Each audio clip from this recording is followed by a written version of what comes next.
exciting to me on Times Square. I can't think of a more exciting place to speak about family planning. And the first question is, what has been your experience with family planning choices that you've made? So I started pretty young, actually. I started when I was still a virgin, when I hadn't initiated my sexual activity.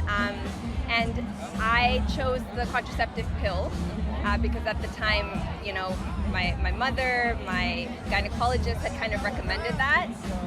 And I used it for a while. And then later on in my late 20s, I decided to come off it, and it blew my mind how much hormones had really changed my sexual life and my life in general.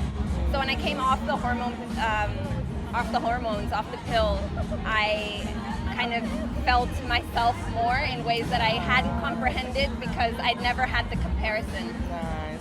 And when you say you felt yourself more, it makes me think about pleasure, right? And the fact that sometimes one of the side effects is you can't get an orgasm or it's delayed, and that when you do change your contraception, there is a change as well in your ability to have pleasure in certain ways. Did you find that as well?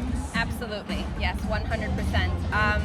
I think that when I came off it and I started to realize my body was changing and kind of waking up, there was a big wake up that had to be controlled.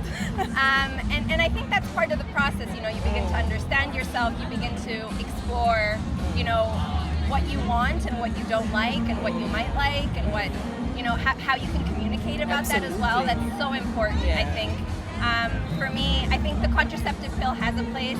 It's revolutionized the way that specifically vulva owners and uterus owners can kind of live and coexist in relationship. And I think it's okay to also be in a different phase in your life where you choose a different method. And I think what you're saying reminds me so much of my own clients and patients that I see, that you don't have to be on one just because that's the first one you were ever introduced to.